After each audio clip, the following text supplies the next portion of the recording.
Hello बच्चा। तो आज हम पढ़ने वाले हैं आधारभूत समानुपातिकता प्रमेय, जिसे आप थेल्स प्रमेय के नाम से भी जानते हैं। तो क्या कहता है आधारभूत समानुपातिकता प्रमेय? चलिए हम इसे समझने के लिए सबसे पहले इन को अच्छी तरह समझ लेते हैं। वो बड़ी आसान बात कहता है। वो कहता है कि यदि किसी त्रिभुज के एक भुजा के समांतर अन्य दो भुजाओं को भिन्न भिन्न बिंदुओं पर प्रतिच्छेदित करने के लिए एक रेखा खींची जाए, तो ये अन्य दो भुजाएं एक ही अनुपात में विभाजित हो जाती हैं। चलिए इस बात को समझने के लिए हम आकृति की मदद लेते हैं, त्रिभुज एबीसी की मदद लेते हैं। तो त्रिभुज एबीसी में क्या कहा गया है बच्चा? यदि से लेकर तो के पहले तक का जो वाक्य है वो आपको दी गई जानकारी है। ठीक है, तो हमें दी गई जानकारी क्या है? यदि किसी त्रिभुज के एक भुजा के समांतर रेखा खींची जाए, तो यहाँ पर हमने एक रेखा खींची है जो बीसी के समांतर है और उस रेखा का नाम है डीई। ठीक है, तो हमने एक रेखा खींच दी बीसी के समांतर डी। ये हमारी पहली दी गई जानकारी। और तो हमें ये बात लिख लेनी है कि हमें क्या दिया है बच्चा, कि त्रिभुज एबीसी में यस डीई ये समांतर है बीसी के। अच्छा, तो आपको आगे क्या कहा गया है? तो के बाद तो ये अन्य दो भुजाएं एक ही अनुपात में विभाजित हो जाती हैं।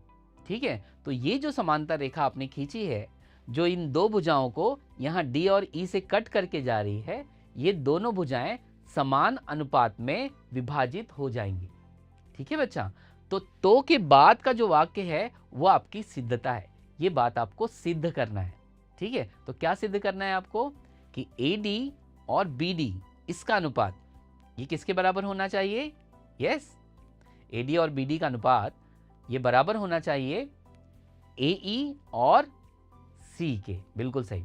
तो यही बात हमें सिद्ध करना है कि अगर किसी त्रिभुज के एक भुजा के समांतर एक रेखा खींची जाए, तो त्रिभुज की बची हुई जो भुजाएं हैं उनका अनुपात आपस में समान होता है।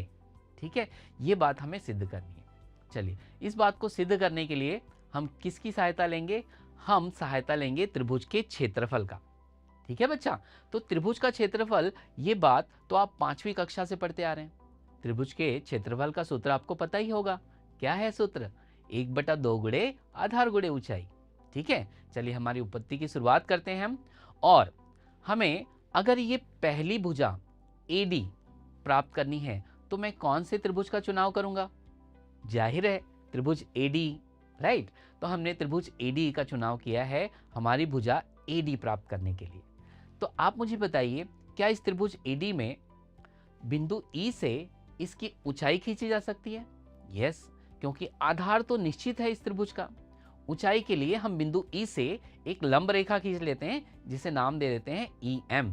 तो EM ये लंब खींचा गया है AB पर। ठीक है बच्चा, चलिए इस बात को हम अपनी रचना में लिख लेते हैं। हम अपनी रचना में क्या लिखेंगे? EM लंब AB। ओके, चलिए तो ये हुई इस त्रिभुज AD के आधार और ऊंचाई फिक्स। हाँ, चलिए अब इस त्रिभुज AD का क्षेत्रफल हम क्या लिखेंगे? हमें अगर त्रिभुज AD का क्षेत्रफल कोई पूछे, तो आप कहेंगे 1/2 गुणे आधार गुणे ऊंचाई। तो हमने लिखा एरिया त्रिभुज AD बराबर 1/2 गुणे आधार। आधार क्या होगा बताइए? बिल्कुल सही, AD। और ऊंचाई क्या होगी? यस, EM होगी। तो ठीक है, ये हुआ त्रिभुज AD का क्षेत्रफल 1/2 गुणे आधार गुणे ऊंचाई, जिसमें AD आपको चाहिए था वो आपने प्राप्त कर लिया है। अब हमारी दूसरी भुजा कौन सी है? हमारी दूसरी भुजा है BD। अब इस BD को प्राप्त करने के लिए क्या ये त्रिभुज BDE लेना होगा? यस, क्योंकि ये उसका BD आधार है। तो त्रिभुज BDE बनाने के लिए आपको ये रेखा BE खींचनी होगी। चलिए इसे लिख लेते हैं कि यहाँ पर हमने B खींचा। ओके, आप मुझे बताइए कि त्रिभुज BDE में आपने आधार तो तय कर लिया, तो क्या इसकी ऊंचाई DE होगी? नहीं, ऊंचाई तो लंब होती है ना बच्चा। तो D कैसे ऊंचाई हो सकती हो? तो लंब है नहीं। और अगर आप ध्यान से देखें तो बिंदु D ये एक अधिक कोण का कोण बता रहा है, राइट। कोण BDE एक अधिक कोण जैसा है, तो यहाँ पर ऊंचाई D तो नहीं कह सकते। ठीक है, तो अधिक कोण की ऊंचाई ये EM से खींची जा सकती है, मतलब ई एम इस त्रिभुज BDE की क्या होगी बच्चा, ऊंचाई होगी, क्योंकि किसी भी अधिक कोण की ऊंचाई उस त्रिभुज के बाहर ही खींची जाती है, राइट। अच्छा, तो ये हुआ उसका ऊंचाई। तो हमने त्रिभुज BDE की भी दो बातें निश्चित कर ली, कौन कौन सी, उनकी आधार और उनकी ऊंचाई। चलिए फिर देर किस बात की है, उनका क्षेत्रफल भी लिख लेते हैं कि त्रिभुज BDE का क्षेत्रफल बराबर 1/2 गुणे आधार गुणे ऊंचाई। अब आधार बताइए BD, बिल्कुल सही, और ऊंचाई बताइए यस EM। तो चलिए ये दो त्रिभुज के आधार और ऊंचाई आपने लिख लिया, 1/2 गुणे आधार गुणे ऊंचाई। अच्छा, अब आपको AD/BD ये अनुपात प्राप्त करने के लिए इनको भाग देना पड़ेगा, मतलब इनके बीच में बटे वाली लाइन खींचनी पड़ेगी, तभी तो आपको AD और BD अनुपात प्राप्त होगा। चलिए तो हम क्या करते हैं, इन दोनों त्रिभुजों को अनुपात में प्राप्त कर लेते हैं, ठीक है। तो इनके बीच हमने अनुपात यानी बटे की लाइन खींच दी है। तो आप बताइए कि आपके पास लेफ्ट हैंड साइड में तो है एरिया त्रिभुज AD बटे एरिया त्रिभुज BD, राइट हैंड साइड में जो चीज़ें हैं उसमें बहुत सारी चीज़ें समान हैं जो कट सकती हैं। तो आप मुझे बताइए क्या क्या चीज़ें कट होंगी। यस, हम लिखेंगे एरिया त्रिभुज AD बटे एरिया त्रिभुज BD बराबर, हाँ क्या क्या कट रही है बताइए, 1/2 और यस EM। क्या बचा बच्चा, AD बटे DM। तो ये जो है हमारी जानकारी है, इसे हम कथन नंबर 1 ऐसा लिख सकते हैं। तो चलिए कथन नंबर 1 हमारा पूरा हुआ। अब जरा आगे अनुपात पे हम ध्यान देते हैं। अगला अनुपात हमारा है AE। अब AE ये अनुपात की पहली भुजा है जिसे प्राप्त करने के लिए आपको त्रिभुज ADE की मदद लेनी पड़ेगी, जिसका आधार AE हो सकता है, यस, और उसकी ऊंचाई क्या हो सकती है, बिंदु D से खींची जा सकती है। तो चलिए इसकी ऊंचाई खींच लेते हैं। इसकी ऊंचाई अगर हम खींचें तो हमने इसे कहा DN, ये लंब है AC पर, जिसमें आधार क्या है बच्चा, AE।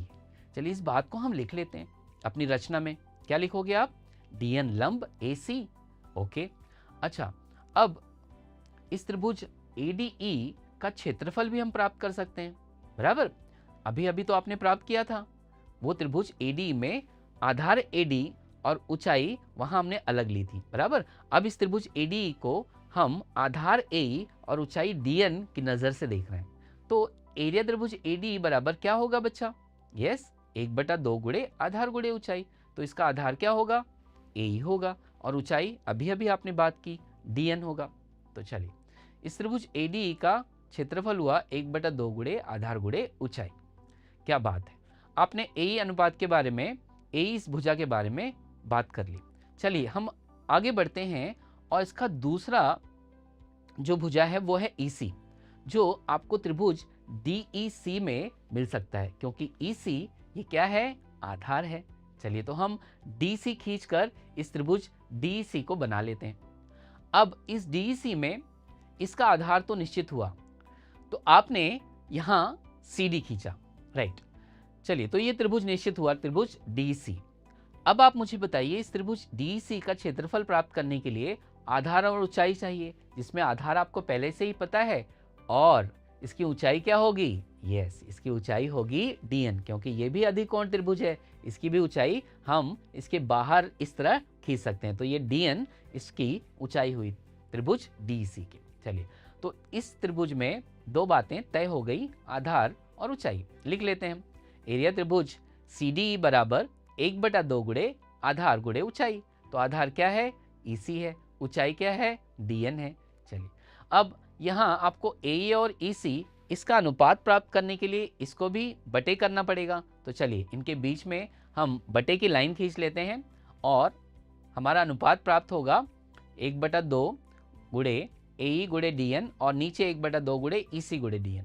अब इसमें कुछ समान चीजें हैं जो कट जाएंगी, आप बताइए क्या कटेंगी, यस। तो हम फिर से लिखेंगे एरिया त्रिभुज AD बटे एरिया त्रिभुज CD बराबर 1/2 कट गए और इस तरफ DN कट गया और बचा क्या, AE बटे EC, ओके। तो ये हुआ हमारा कथन नंबर 2।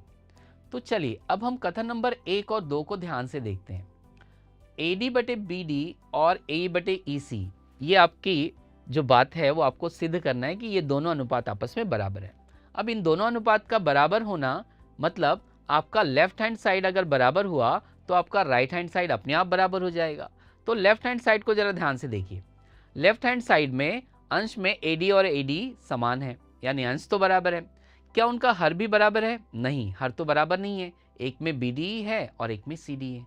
चलिए, अगर किसी तरह से आप ये दो त्रिभुज को अगर आप समान बता देते हैं कि इन दोनों त्रिभुज के क्षेत्रफल समान है, तो अपने आप ये दोनों अनुपात आपस में बराबर हो जाएंगे। तो चलिए पहले ढूंढते हैं कि त्रिभुज BD और CD इस आकृति में कहाँ छुपा हुआ है। यस, ये त्रिभुज BD है और ये रहा त्रिभुज CD। ओके बच्चा, अब इन दोनों त्रिभुजों को ध्यान से देखिए, क्या इनका आधार DE वो समान है? यस, इस त्रिभुज BD में और त्रिभुज CD के आधार समान है। यस, बहुत अच्छी बात है। अब क्या इन दोनों त्रिभुजों की ऊंचाई समान हो सकती है? यस, बिल्कुल हो सकती है, क्योंकि DE और BC ये क्या है बच्चा?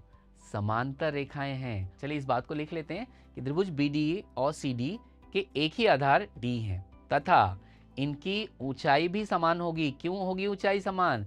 क्योंकि DE और BC ये क्या है? समांतर रेखाएं, और समांतर रेखाओं के बीच में अगर त्रिभुज बने हो तो उन दोनों त्रिभुजों की ऊंचाई समान होगी, राइट? तो हम लिख लेते हैं कि DE और BC अगर ये समांतर रेखा है तो इनके बीच की ऊंचाई जो है वो दोनों त्रिभुजों के लिए क्या होगी? समान ही होगी।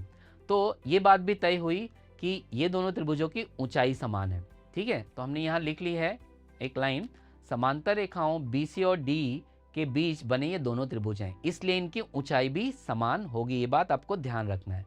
तो आपने दो त्रिभुज के बारे में बात की, त्रिभुज BD और CD, जिनका आधार तो समान है, साथ ही साथ ऊंचाई भी समान है। तो क्या ये दोनों त्रिभुज आपस में समान होंगे? यस, इन दोनों त्रिभुजों का क्षेत्रफल आपस में समान होगा। चलिए इस बात को लिख लेते हैं। एरिया त्रिभुज BD बराबर एरिया त्रिभुज CD, ये हुआ आपका कथन नंबर 3। अब कथन नंबर 1, 2 और 3 को जरा ध्यान से देखिए। क्या इसमें पहला अनुपात ये दूसरे अनुपात के बराबर है? यानी एरिया त्रिभुज AD बटे BD यहाँ एरिया त्रिभुज AD बटे CD के बराबर होगा? यस, बराबर होगा, क्योंकि BD और CD जो इनके हर अलग थे उनको आपने समान बता दिया है। तो हमारा लेफ्ट हैंड साइड पूरी तरह से एक दूसरे के बराबर है। तो क्या राइट हैंड साइड भी समान होंगे? यस, बिल्कुल होंगे। चलिए इस बात को हम लिख लेते हैं। लिखेंगे AD बटे BD ये बराबर होगा A बटे EC के। कौन कौन से कथन से बच्चा? कथन नंबर 1, 2 और 3 से। तो देखा आपने कितनी आसानी से हमने ये बात सिद्ध कर ली कि किसी त्रिभुज के अगर एक भुजा के समांतर एक रेखा खींची जाए तो त्रिभुज की अन्य दो भुजाओं का अनुपात समान होता है। तो समझ में आई आपको ये बात?